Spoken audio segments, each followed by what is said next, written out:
1958년 12월 자유당 단독으로 보안법과 지방자치법이 통과되면서 야당과 언론들의 활동은 점점 어려워질 수밖에 없었다.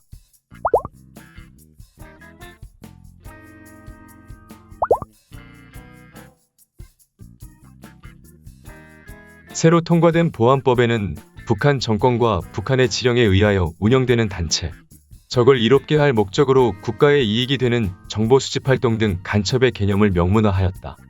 그리고 국가 권력을 약하게 만들거나 손상시키는 행동, 사실 왜곡으로 치안 방해, 민심 선동, 타인의 명예를 훼손하는 행위도 처벌 대상이었다. 대통령, 국회의장, 대법원장에 대한 명예훼손죄도 포함되었다.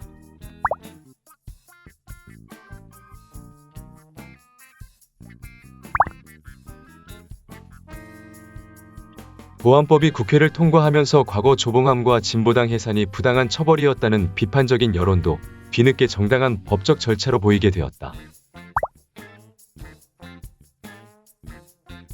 보안법과 같이 통과된 지방자치법도 선거를 통해 선출했던 시장, 읍장, 면장, 동장, 이장들을 정부에서 임명하는 방식으로 개정하면서 권력을 가진 자유당과 정부에 맞는 사람이 자리를 차지하게 변경되었다.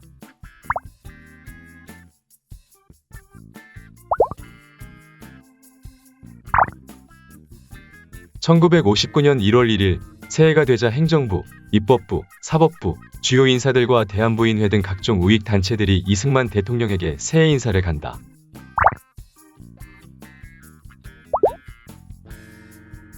이승만 대통령은 민주주의 국가의 대통령이라기보다는 나라를 건국한 국부이면서 대한민국이라는 나라의 왕으로 모셔지고 있었다. 1959년 1월 21일 이승만 대통령을 총재로 이기붕을 부총재로 모시는 대한방공청년단을 발족한다.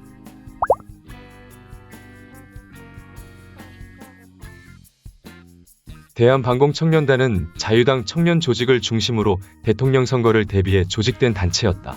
대한방공청년단은 전국적으로 200만 명 규모의 인원에 정치 깡패들과 자유당을 위해 활동하던 서북청년단과 같은 우익 청년단들도 참여하였다.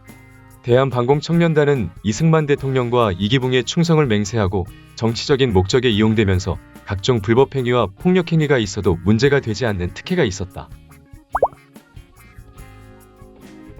방공청년단은 지역별로 관리자를 두었고 종로지역은 동대문 시장 상인 연합회인 동대문사단이 책임지고 있었다. 원래 동대문사단의 1인자였던 이정재는 대통령을 경호하는 경무관인 같은 고향 출신 곽영주를 통해서 정치 권력과 연결이 되었고 이기붕과 자유당의 각종 정치적인 문제를 해결해주면서 권력의 신임을 얻었다. 권력의 신임을 얻은 이정재는 1956년 고향인 이천에서 국회의원 선거에 출마하려고 했으나 2인자 이기붕이 지역구 양보를 요구한다.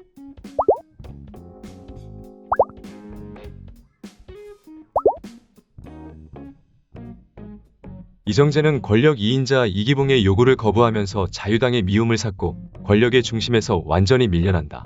이정재가 나간 빈자리는 동대문 사단의 2인자였던 이마수가 차지한다.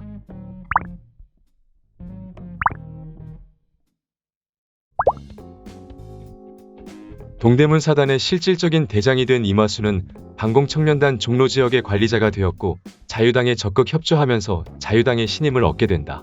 자유당도 이정재보다는 말을 잘 듣는 이마수를 적극 밀어주기로 한다. 이마수는 배운 것은 없었지만 어린 시절 영화를 좋아해 극장에서 일을 하였고 6.25 전쟁 중에 서울 종로 5가에 위치한 제1극장이 싼값에 나오자 극장을 인수한다. 극장을 인수한 후 이마수는 영화사를 창업하면서 영화계와 연예계의 중심으로 올라선다. 방공청년단의 종로지역 책임자이면서 자유당으로부터 지지를 받고 있던 이마수는 이승만 정부를 찬양하는 영화를 제작하고 연예인들을 모아 방공예술인단을 조직한다. 이마수가 단장이 되어 조직된 방공예술인단의 연예인들은 방공예술을 이유로 이승만 정부를 찬양하고 선전하는 데 동원되었다. 그 사이 조봉암 재판 3심이 진행되었고 1959년 2월 27일 조봉암과 양명산에 대한 3심 판결이 있었다.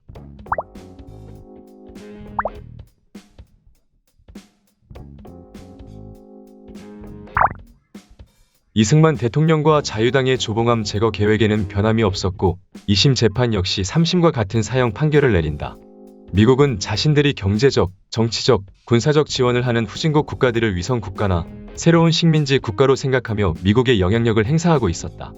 그리고 그런 나라의 지도자가 미국의 영향력을 벗어나 독자적인 행동을 할 경우를 대비해 항상 다음 지도자를 준비하고 있었다. 1950년대 한국은 미국으로부터 경제적 군사적 지원을 받는 국가였고, 미국은 이승만 대통령이 미국의 영향력을 벗어나 다른 생각을 할 경우 대체자로 생각한 지도자가 조봉암이었다.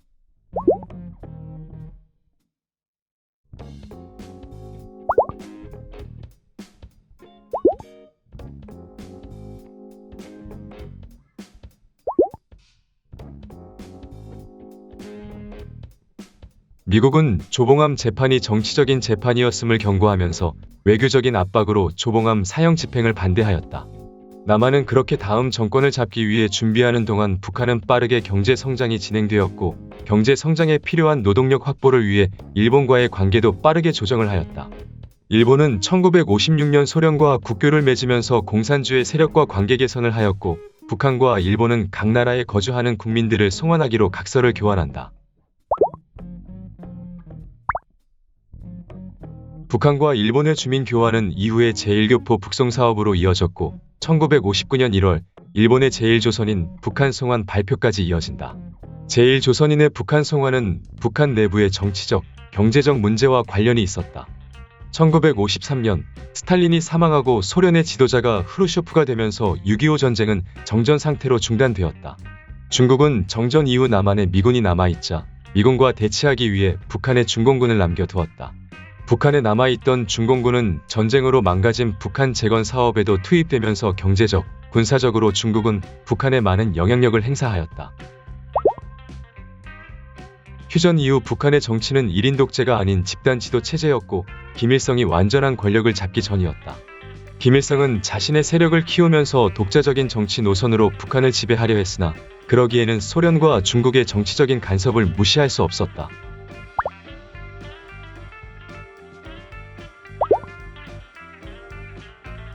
일인 독재를 꿈꾸는 김일성에게 소련과 중국으로부터 많은 지원은 좋았으나 북한 정치의 내정 간섭에 대한 불만은 꾸준히 쌓이고 있었다. 그런데 1956년 소련의 지도자인 후르쇼프가 자유민주주의 국가들과의 평화공존론을 주장하고 과거 스탈린의 1인 독재 체제를 비난하면서 집단 지도 체제를 강조한다.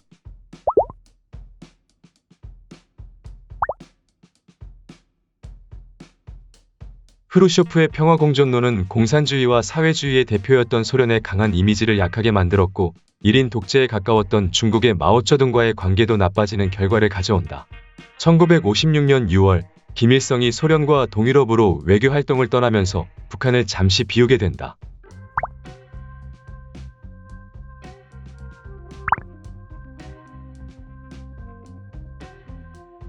소련파와 연합파는 김일성이 자리를 비운 사이 권력을 독점하고 개인 우상화를 진행하는 김일성을 비판하고 권력 투쟁을 통해 제대로 된 집단 지도체제를 시도한다.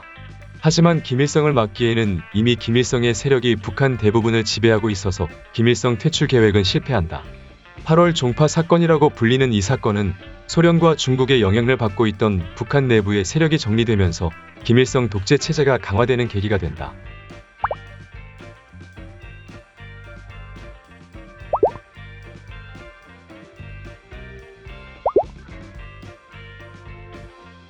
반대파를 제거한 김일성은 소련과 중국으로부터 받던 정치적 간섭을 벗어나 자신의 1인 권력 강화와 자율적인 국가 운영을 하기로 결정하면서 소련, 중국과의 관계가 조금씩 벌어지게 된다. 1956년 3월에 있었던 후르쇼프의 스탈린 격하 발언은 그동안 스탈린 때문에 억눌려 있던 공산 국가들에게도 영향을 주었다. 폴란드는 1919년 소련과의 전쟁, 2차 대전 당시 스탈린의 폴란드인 수만 명 학살, 전쟁 이후 공산 국가로 만들어지기까지 스탈린의 관여 등 폴란드 국민들은 소련과 스탈린에 대한 불만이 가득 쌓여 있었다. 1956년 3월 후르쇼프의 스탈린 격하 연설이 있었던 제20차 소련 공산당 전당대회에는 평소에 심장병을 앓고 있던 폴란드 공산당 서기장도 참석해 있었다. 스탈린의 지원으로 폴란드 공산 국가 건설에 앞장섰던 폴란드 공산당 서기장은 스탈린 격하 연설에 충격을 받았고 얼마 뒤 심장마비로 사망한다.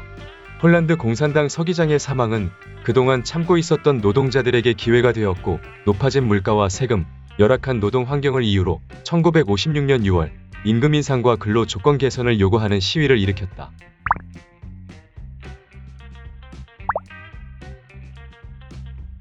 친스탈린 계열이었던 폴란드 국방장관은 군대와 장갑차를 동원해 시위대를 진압하였고 이 과정에서 시위대 수백 명이 죽거나 다치게 된다. 시위대 무력 진압은 국민들의 비난과 함께 폴란드 공산정부 내부에 있던 친스탈린주의 인사들을 전부 사퇴하게 만드는 결과를 만들었다. 폴란드 공산정부는 국민들의 지지가 높은 민족주의 성향의 공산주의 지도자를 대표로 내세워 민심을 수습하고 반소련주의 자유화운동을 진정시켰다.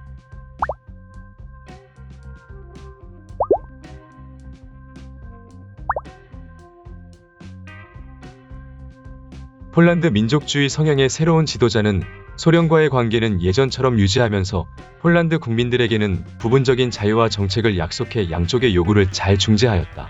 과거 스탈린의 공포정치 시기에는 상상하기 힘든 변화의 움직임이었다. 폴란드의 자유화 운동 소식은 같은 공산국가였던 이웃나라 헝가리에도 알려지게 된다. 헝가리는 2차 대전 당시 독일 편에 서서 전쟁에 가담했다. 독일이 패배한 후 소련에 점령되면서 공산국가가 되었다. 헝가리를 점령한 소련의 스탈린은 소련군을 주둔시키고 헝가리 내부의 인사들을 도와 인민공화국을 세운다. 그렇게 세워진 헝가리 인민공화국은 소련의 간섭과 통제를 잘 따르는 위성국가가 되었으나 헝가리 국민은 소련에 대한 감정이 좋지 않았다. 1956년 10월 폴란드 시위의 영향과 그동안 공산정부에 대한 불만을 가진 헝가리 국민들은 민주화를 요구하는 시위를 일으킨다.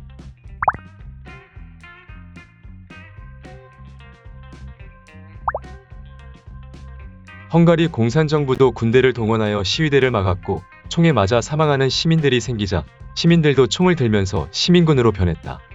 그리고 헝가리에 있던 소련군도 시민군과 맞서면서 상황은 더 악화되었다.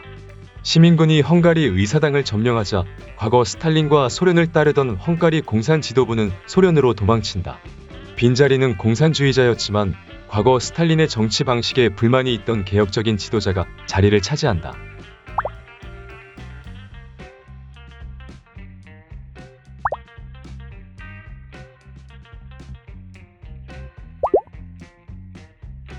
헝가리의 새로운 지도자는 바르샤바 조약 탈퇴와 소련군 철수를 요구하고 앞으로 어느 진영도 아닌 중립을 지키겠다는 선언을 한다.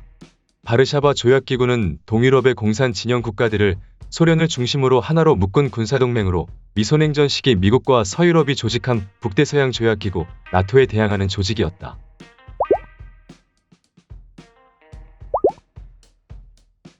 헝가리의 조약 탈퇴 선언은 다른 공산 국가의 연쇄 탈퇴로 이어져 공산 진영 전체가 흔들릴 우려가 있었고 스탈린 사망 이후 느슨해진 소련의 힘을 보여줄 필요가 있었다. 소련은 병력과 탱크를 동원해 조약 탈퇴를 선언한 헝가리 수도를 점령하고 일주일 만에 상황을 종료시킨다. 헝가리 혁명은 2주 만에 3,000명의 사망자와 약 2만 명의 부상자를 내고 실패로 끝난다. 폴란드와 헝가리는 모두 소련을 반대하고 자유화를 원하는 시위를 했으나 소련과 공산 진영에 남아있었던 폴란드는 조용히 넘어갔고 소련의 영향력을 벗어나 독자적인 노선을 가려했던 헝가리는 큰 피해를 입게 된다.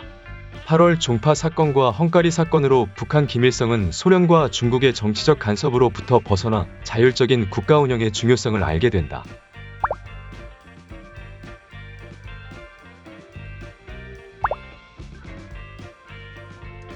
헝가리가 무너지는 데 동원된 병력이 헝가리에 주둔해 있던 소련군 병력이라는 사실은 북한에 남아있는 중공군도 독자적인 정치를 하려는 김일성에게는 잠재적인 위험 요소였다. 그리고 중공군이 북한에 남아있는 것도 중국이 북한에 정치적 간섭을 하는 명분이 될 수도 있었다.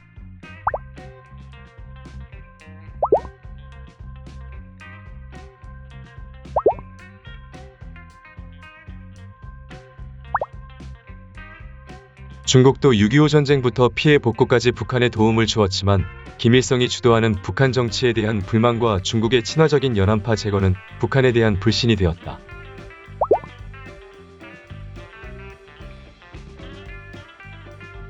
그렇게 양쪽은 불만이 쌓여 있었고 북한의 중공군 철수 요구는 각자의 이익에 따라 합의하게 된다. 북한에게 중공군 철수는 군사적으로도 매우 큰 모험이었고 북한의 경제 발전에도 큰 손실이었다.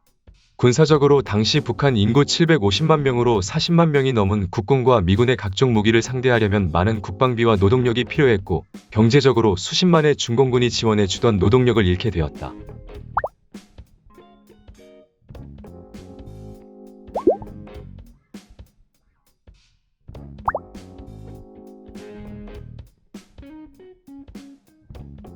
공산 진영은 휴전 협상 때부터 꾸준히 한반도의 평화적인 통일 방안으로 외국군의 철수를 요구하였다.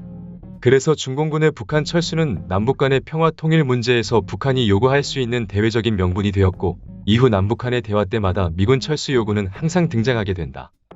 8월 종파 사건 이후 권력을 독점한 김일성은 휴전 이후 3년간 진행된 재건 사업을 끝내고 다음 단계로 공산 국가 건설을 위한 경제 발전 계획을 준비하였다.